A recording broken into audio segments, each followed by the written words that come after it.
नमस्कार दोस्तों, स्वागत है आपका A to Z स्टोरीज अद्भुत ऑफिशियल पर।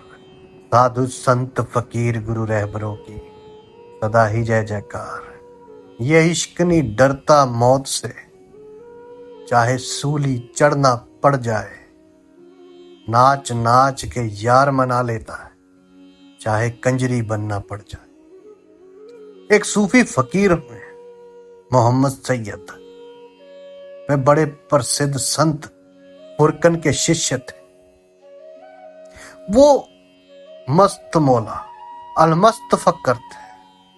शाहजहां उनका बड़ा आदर किया करता था और दारा शिको तो उनके भक्तों में से एक था। औरंगजेब इसी कारण उनसे नाराज था और जब औरंगजेब की सत्ता आई तो उसने पहला काम यही किया कि मोहम्मद सैयद को जेल खाने में डाल दिया, बहुत सताया और फिर आखिर में सूली दे दी। मोहम्मद सैयद एक गीत गाया करते थे। उस गीत का मतलब है, अर्थ है कि मैं भक्तों का भक्त हूं, गुरु के दासों का दास हूं। भगवान तो मुझसे बहुत दूर है, उसे तो मैं कैसे पहचानूं? मैं उसके भक्तों को पहचान लूं तो मेरी तृप्ति है। उस गीत में कुछ पंक्तियां ये भी थी कि मैं यहूदी भी हूं, मैं मुसलमान भी, हिंदू भी मैं हूं, और काबे में जो संगे असबद है वही दैर में बुत है।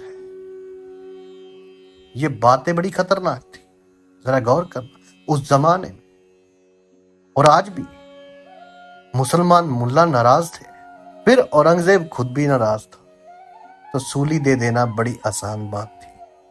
जिस दिन सैयद मोहम्मद सूली पर चढ़े, उस दिन सूली की सीढ़ियां चढ़ते उन्होंने एक गीत फिर गाया। वे उनका आखिरी गीत है। उस गीत का मतलब है, मैं तुम्हें भली भांति पहचानता हूं। वो उस परमात्मा से कह रहे कि मैं तुम्हें भली भांति पहचानता हूं, तू किसी भी शक्ल में क्यों ना आए, तू मुझे धोखा ना दे सकेगा। और आकाश की तरफ आंखें उठाकर उन्होंने कहा कि हे मेरे प्रीतम, हे मेरे दोस्त, आज तू सूली की शक्ल में आया। अलमस्त फकर, यही है फकीर, सत्य फकीर। सूली में भी परमात्मा नजर आ रहा है, लेकिन पक्का भरोसा रख, बोले कि आज तू सूली की शक्ल में आया, लेकिन पक्का भरोसा रख, तू मुझे धोखा नहीं दे पा रहा है।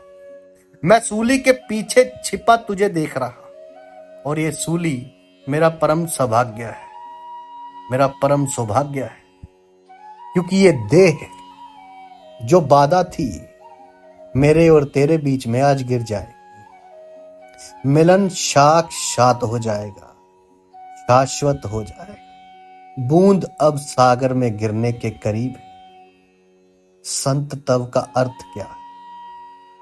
संत तव का अर्थ है, जहां भी तुम्हारी आंख पड़े, संत की आंख पड़े, वहीं परमात्मा दिखाई पड़े। संत तव का अर्थ नहीं है कि आकाश में कहीं दूर छिपा हुआ परमात्मा। संत तव का अर्थ है, ऐसा कुछ भी ना बचे जहां परमात्मा दिखाई ना पड़े। परमात्मा ही तुम्हारी दृष्टि हो जाए, परमात्मा ही तुम्हारी नजर हो जाए। वही हो सब तरफ, हवा के हर झोंके में उसका झोंका हो, सूरज की हर किरण में उसका प्रकाश हो, जीवन किसी भी रूप में छिपा हो। तुम्हारी आंखें इतनी गहरी हो जाएं कि तुम वहां परमात्मा को पा सको, तुम्हें धोखा ना दिया जा सके। प्रीतम चाहे सूली की शक्ल में ही क्यों ना आए, तुम उसे देख पाओ। परमात्मा एक दृष्टि ही तो है। कहते नहीं कि उनके पास दिव्य दृष्टि है, तो दिव्य दृष्टि क्या है? हर जगह उसे देख लेना, यही तो दिव्य दृष्टि है। संसार तो यही है, आस्तिक को भी, नास्तिक को भी, ज्ञानी को भी, अज्ञानी को भी, संसार तो यही है। उसको भी जो आनंद से विभोर हो चुका नाच रहा है, और उसको भी जो दुख में डूबा हुआ सड़ रहा है। यह संसार तो तुम्हारी व्याख्या है, इंसान की व्याख्या। तुम्हारी व्याख्या भ्रांत होगी तो यह नरक जैसा मालूम पड़ेगा। तुम्हारी व्याख्या सम्यक होगी तो यही स्वर्ग हो जाएगा। स्वर्ग और नरक कोई भूगोलिक घटनाएं नहीं, वे कोई स्थान नहीं जहां तुम जा सको। वे तुम्हारे देखने का ढंग है, वे तुम्हारे देखने का ढंग है। इसीलिए जब कोई गुरु, रहबर, पीर, फकीर, संतों की शरण में चला जाता तो वो पहले उसकी दृष्टि ही बदल देते। तभी तो कहते हैं लोग कि आजकल बड़ा आनंद से रह रहे हैं, क्योंकि दृष्टि बदल गई। उसके शरण में जाकर जो स्वयं हर किसी में परमात्मा देख रहा है, वो तुम्हें भी ऐसी दृष्टि देगा। वैसा तुम्हें खुद बनना होगा। दृष्टि उसने दे दी, लेकिन देखने की कला तुम्हें खुद सीखनी होगी। इतनी गहरी वो दृष्टि होनी चाहिए कि जहां भी हो परमात्मा नजर आ जाए। सूली आए तो उसमें भी वो छिप ना पाए, वो छिप ना पाए, तुम्हें धोखा ना दे सके।